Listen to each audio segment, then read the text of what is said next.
Hello students, आज हम लोग कंटिन्यू कर रहे हैं अपना पुराना वाला चैप्टर जो पहले स्टार्ट किया था, रिग्रेशन इक्वेशन। आज हम इसमें सीखेंगे कि अगर हमें दो रिग्रेशन इक्वेशंस गिवन है तो हम कैसे पता लगाएंगे कि दोनों में से कौन सी इक्वेशन y ऑन x वाली है और कौन सी x ऑन y। ठीक है, तो हमें ये पता लगाना है कि दो इक्वेशन में से कौन सी y ऑन x कौन सी x ऑन y। सपोज कर लेते हैं सबसे पहले हमें दो इक्वेशंस गिवन होंगी, तो उसका मेथड इस तरह से है, right each equation in the form of y equal to mx plus C. तो सबसे पहला काम यह है कि दोनों इक्वेशंस को y equal to mx plus C की फॉर्म में लिख दो, जैसा कि पहले आप लोगों ने कभी कोऑर्डिनेट ज्योमेट्री में सीखा होगा, जहाँ पर m की वैल्यू होती है स्लोप और c का मतलब होता है y intercept. Slope intercept form होती है ना एक, y equal to mx plus C उस फॉर्म में लिख देंगे। और इसके बाद हम दोनों इक्वेशंस का स्लोप पता लगाएंगे, slope of first equation, slope of second equation. दोनों इक्वेशंस का स्लोप पता लगाने के बाद द लाइन वो स्लोप इज स्मॉलर, दोनों में से जिसका भी स्लोप छोटा होगा वो वाली regression equation y on x वाली होगी और दूसरी वाली x ऑन y, क्योंकि हमने रिग्रेशन इक्वेशंस की प्रॉपर्टीज में सीखा है slope of regression equation y on x is less than और equal to slope of regression equation x on y। y on x का स्लोप x ऑन y से छोटा होता है। तो यहाँ पर मैं आपको एक एग्जांपल करके दिखा रहा हूँ। एग्जांपल में हमें दो इक्वेशंस गिवन है और हमें पता लगाना है कौन सी y ऑन x और कौन सी x ऑन y है। ठीक है, तो सबसे पहले हमने फर्स्ट इक्वेशन को y ऑन x की फॉर्म में, y equal to mx plus C की फॉर्म में लिखा, तो ये बन गया y equal to 2x/3 minus 10/3। और सेकेंड इक्वेशन को भी y equal to mx plus C की फॉर्म में लिखा, तो बन गया y equal to 5x/4 minus 12/4। तो हमने दोनों का स्लोप पता लगा लिया। फर्स्ट इक्वेशन का स्लोप हो गया ये 2/3 ये रहा, और सेकेंड इक्वेशन का स्लोप हो गया 5/4। तो हमने m1 m2 की वैल्यू पता लगा ली। अब इसके बाद हमें देखना दोनों में से कौन सा नंबर छोटा है। तो आप देखो 2/3 और 5/4, ये नंबर छोटा है, तो 2/3 जो है दैट इज स्मॉलर। तो ये पहली इक्वेशन का स्लोप छोटा आया, तो देयरफॉर जो फर्स्ट इक्वेशन है वो y ऑन x है, एंड सेकंड इक्वेशन जो है that is x on y।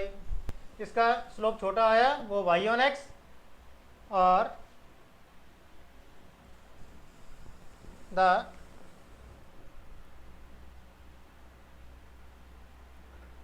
Other line is regression equation x on y। पहली वाली y ऑन x और जो दूसरी लाइन बच जाएगी वो x ऑन y हो जाएगी। तो इसमें फर्स्ट का स्लोप छोटा आया, फर्स्ट वाली y on x and second equation is x on y। तो जो पहली वाली y ऑन x है उसे तो इसी फॉर्म में रहने देंगे हम लोग, और जो second equation x on y है तो उसे हमें दोबारा x ऑन y की फॉर्म में लिखना पड़ेगा। तो उसका x इधर छोड़ देंगे और y उधर ले जाएंगे, ये बन जाएगा 4y प्लस 12 और अपॉन में 5। That is the answer. तो ये रिग्रेशन इक्वेशन हो गई हमारी x ऑन y, और ये वाली हो गई y ऑन x। तो बड़ा ही आसान मेथड है। सबसे पहले दोनों इक्वेशन को y equal to mx plus C इस फॉर्म में लिखो, स्लोप इंटरसेप्ट फॉर्म। उसके बाद दोनों का स्लोप पता लगाओ, जिसका स्लोप छोटा आया स्मॉलर, ठीक है, वो y ऑन x है। पहली वाली इक्वेशन y ऑन x और दूसरी वाली x ऑन y। बहुत ही आसान मेथड है। इसको मिटा रहा हूं मैं, नोट कर लो सारा कुछ।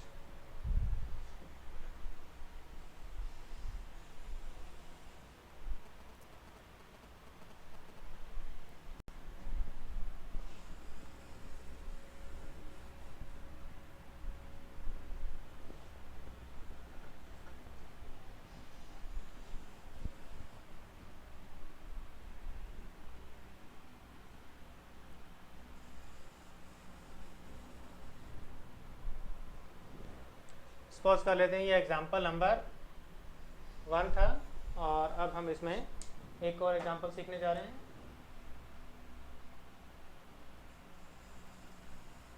एग्जांपल नंबर 2, इसमें हमें गिवन है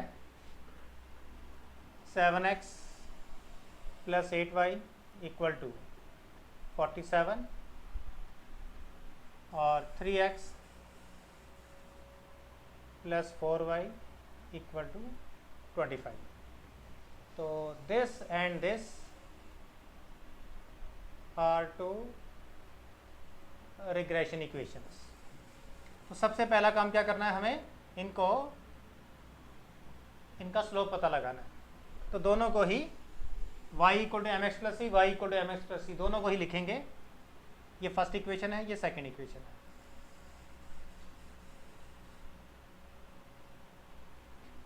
तो सॉल्यूशन में हम लोग पहले फर्स्ट इक्वेशन को y equal to M X plus C की फॉर्म में लिखेंगे। तो y इधर छोड़ देंगे, 7x उधर जाएगा, माइनस 7x प्लस 47 और y का कोफिशिएंट है 8 से इसको डिवाइड कर देंगे। तो देयरफॉर m1 की वैल्यू आ गई -7/8।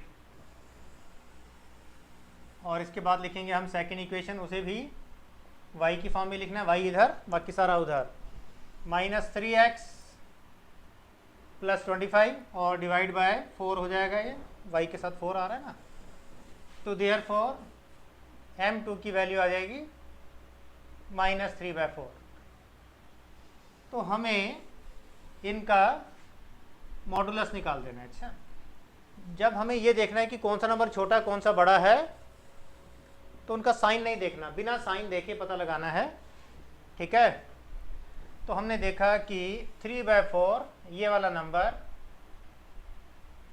स्मॉलर है कि नहीं, by ignoring the sign. Since 3/4 is less than 7/8, ये छोटा आ गया। तो देयरफॉर सेकेंड इक्वेशन में छोटा आया, therefore second equation is of y on x, जिसका स्लोप छोटा आएगा वो y ऑन x होगा। ठीक है, तो ये तो सही फॉर्म में लिखी हुई है, y equal to -3x plus by 4 और प्लस 25/4। लेकिन जो x ऑन y वाली है वो पहली वाली इक्वेशन, तो इसको x ऑन y की फॉर्म में लिखना पड़ेगा। अच्छा, और first equation is of x on y, तो इसे x ऑन y की फॉर्म में लिखना पड़ेगा। अब इसका x यहीं छोड़ देंगे, y उधर ले जाएंगे। x की वैल्यू आ जाएगी -8y प्लस 47 और डिवाइडेड बाय 7, दैट्स ऑल। तो मैं फिर से बार बार बता रहा हूँ, पहली बार दोनों को y की फॉर्म में लिखना है, y इधर, लेकिन जिसका स्लोप छोटा आ जाए वो तो ठीक है, ये सही है, ये y ऑन x हो गया। अच्छा, लेकिन जिसका स्लोप बड़ा आ गया उसे वापस x ऑन y की फॉर्म में लाना पड़ेगा। क्लियर हो गया? नोट करो, फिर हम इसे मिटाएंगे।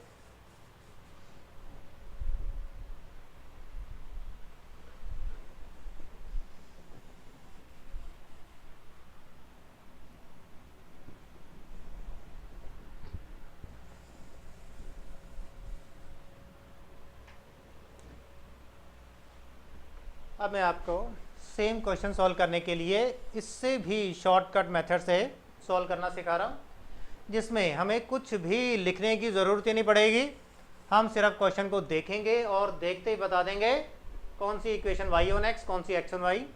तो ये जो मेथड हम सीखने जा रहे हैं ये ऑब्जेक्टिव टाइप क्वेश्चंस में सूटेबल रहेगा। क्वेश्चन को देखा और विदाउट राइटिंग एनी वर्ड हम बता देंगे कि कौन सी y ऑन x और कौन सी x ऑन y है। अच्छा, ठीक है।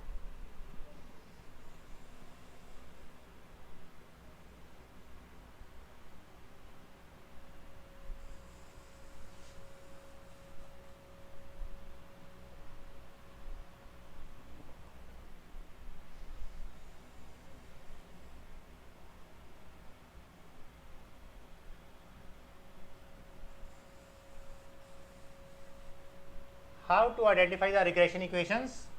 A very shortcut method। तो एक बहुत ही शॉर्टकट मेथड से हम लोग देखने जा रहे हैं। सेम क्वेश्चन करवा रहा हूँ।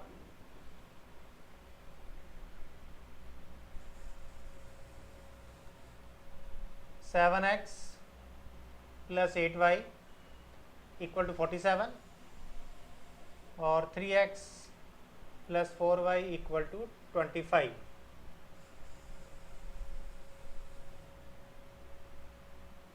थोड़ा सा नीचे करके लिख दिया। अच्छा ठीक है, ये दो इक्वेशंस थी। हमें देखो बस थोड़ा सा इतना सा लिखना पड़ेगा कि इन्हें ऐसे करके हमें क्रॉस मल्टीप्लाई कर देना है। 7 4 द 28, इन दोनों को मल्टीप्लाई किया तो इसे लेफ्ट साइड में लिखना है, और इन दोनों को मल्टीप्लाई करेंगे 8 3 द 24, और इसे ऐसे मल्टीप्लाई किया तो ऐसे राइट साइड में लिख देना है। ठीक है, अब देखो पहले तो हम क्या करते थे, दोनों को ही y इधर करके लिख दिया, फिर पता लगाया कौन सा सही है, और दूसरी इक्वेशन को फिर हम x1 y की फॉर्म में लेकर आते थे। इसमें क्या है कि हम पहली बार में ही दोनों को सही फॉर्म में लिख देंगे। तो पहली बार में सही फॉर्म में लिखने का मेथड ये है कि ये देखो इन दोनों प्रोडक्ट में से कौन सा वाला प्रोडक्ट ग्रेटर आया। ग्रेटर आया 28, तो इन दो वेरिएबल्स को ऐसे करके बॉक्स में मत कर दो, और ये वाले दो वेरिएबल बनेंगे हमारे लेफ्ट साइड वाले वेरिएबल्स। तो जिनका प्रोडक्ट ग्रेटर आया वो बनेंगे लेफ्ट साइड वाले वेरिएबल्स, और जिनका प्रोडक्ट छोटा आया वो जाएंगे राइट साइड में। ये बन जाएंगे हमारे लेफ्ट हैंड साइड वेरिएबल्स। तो नेचुरल है कि जब नीचे वाली इक्वेशन में ये लेफ्ट साइड वाला वेरिएबल है, x उधर जाएगा, तो ये वाली इक्वेशन बन जाएगी y ऑन x, और फर्स्ट वाली इक्वेशन में ये वाला वेरिएबल यहाँ रहेगा लेफ्ट हैंड साइड में, तो इस इक्वेशन में से y उधर जाएगा और x यहाँ रहेगा, तो ये बन जाएगी x ऑन y। बड़ा ही आसान मेथड है। दोनों में से जिसका ही प्रोडक्ट बड़ा आया वो वाले वेरिएबल यहाँ रहेंगे, छोटे वाले वेरिएबल वाले उस तरफ जाएंगे, इस तरफ।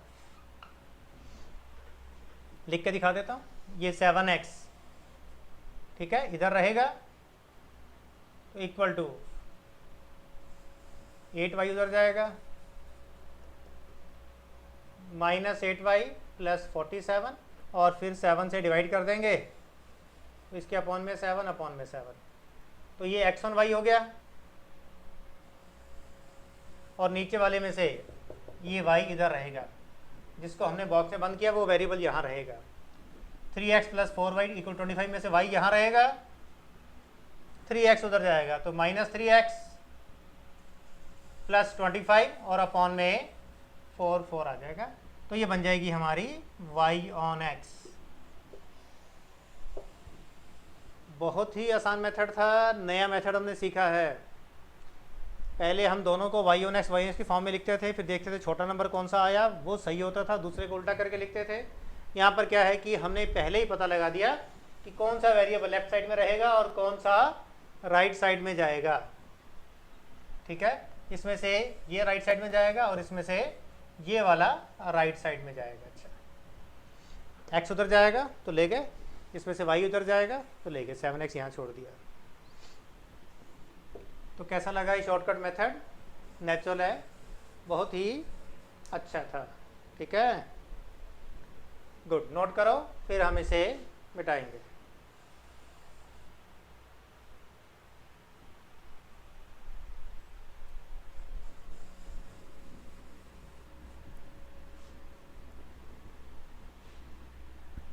तो इस मेथड की प्रैक्टिस के लिए मैं आपको एक क्वेश्चन और करवा रहा हूँ, इसी मेथड से सॉल्व करेंगे हम उसे भी। That is example number 3। 2x plus 7y equal to 25 and 3x plus 13y equal to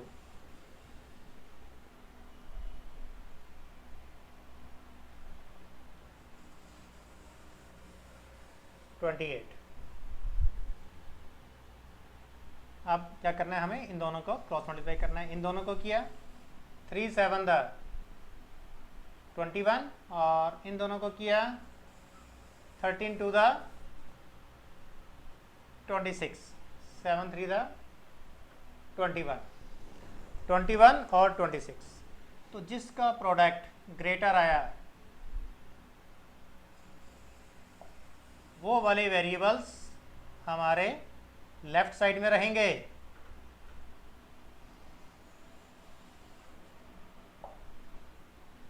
और जिनका प्रोडक्ट छोटा आया वो वाली वेरिएबल्स इस तरफ जाएंगे, ये दोनों। ठीक है, तो दोबारा से सोच के बताओ। 2x plus 7y equal to 25, तो इसका कौन सा वेरिएबल लेफ्ट साइड में रहेगा जो इस बॉक्स में आ रहा है, x। तो इसका x यहाँ छोड़ना है, y उधर लेकर जाना है। x की वैल्यू आ जाएगी -7y प्लस 25 और अपॉन में 2।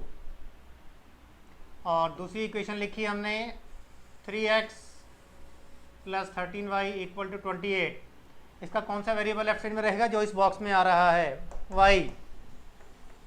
तो इसका y इधर छोड़ेंगे, x उधर लेकर जाएंगे, तो आएगा -3x प्लस 28 और अपॉन में 13 से डिवाइड कर देंगे इसको। That's all. अपने आप ही ये नीचे वाली y ऑन x और ऊपर वाली x ऑन y की फॉर्म में आ गई थी। एक बार में ही सही आंसर आ गया। That is the answer.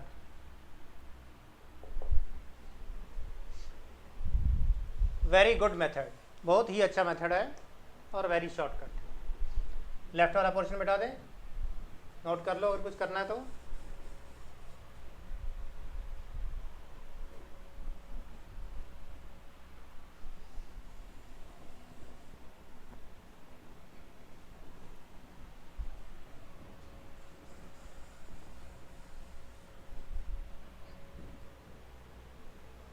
अब हम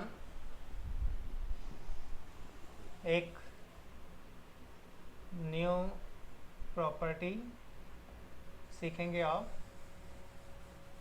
regression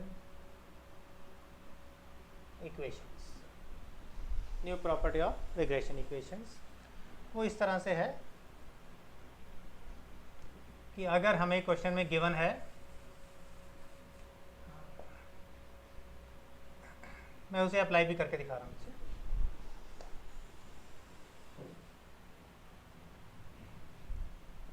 u is equal to 5x plus 7 and v is equal to 8y plus 10। हमने x को 5 से मल्टीप्लाई किया, 7 ऐड कर दिया, और y को 8 से मल्टीप्लाई किया और 10 ऐड कर दिया, तो वो v बन गया। ठीक है, एंड by(x) की वैल्यू हमें दी हुई है 5/2, 5/2 नहीं है, 4/7, एंड bxy की वैल्यू हमें गिवन है 3/2। byx bxy गिवन है और ये दोनों इक्वेशंस भी गिवन है, और हमें फाइंड करने के लिए कहा है b vu and b uv, ये दोनों हमें फाइंड करने हैं। तो सॉल्यूशन इस तरह से है। तो जो सॉल्यूशन है उसमें नेचुरल कोई प्रॉपर्टी लगेगी, तो प्रॉपर्टी यहाँ पर समझा रहा हूँ, फिर अलग से भी लिखवा दूंगा। तो फॉर्मूला ये है B V U is equal to B Y X से ही वी यू बनेगा ना, वाई से वी, एक्स से U, multiplied by coefficient of y divided by coefficient of x। y on x है तो y का कोफिशिएंट ऊपर, x का कोफिशिएंट नीचे। तो बी वाई एक्स की वैल्यू 4/7 और कोफिशिएंट ऑफ y 8 और कोफिशिएंट ऑफ x 5। तो ये वैल्यू आ गई हमारी 32/35, और बी यू वी फाइंड करना है, उसकी वैल्यू हो जाएगी B X Y multiplied by, X पहले आ रहा है तो कोफिशिएंट ऑफ एक्स ऊपर आएगा और divided by coefficient of Y. B X Y, X on Y, X ऊपर वाई नीचे, B X Y 3/2 multiplied by coefficient of X that is 5, coefficient of Y 8, ये बन जाएगा 15/16। ठीक समझ आ गया?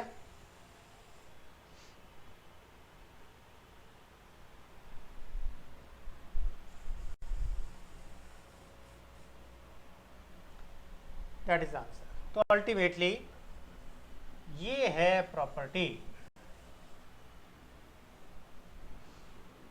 New property of regression equation. This is the properties. मैंने साथ में प्रॉपर्टी अप्लाई करके क्वेश्चन भी सॉल्व करना सिखा दिया आपको, ठीक है? और इसी के साथ ही हमारा चैप्टर ख़त्म होगा। आप इसे नोट कर लो पहले, और ये हमारा चैप्टर यहीं पर ख़त्म हो रहा है, और नेक्स्ट क्लास में हम लोग नया चैप्टर स्टार्ट करेंगे।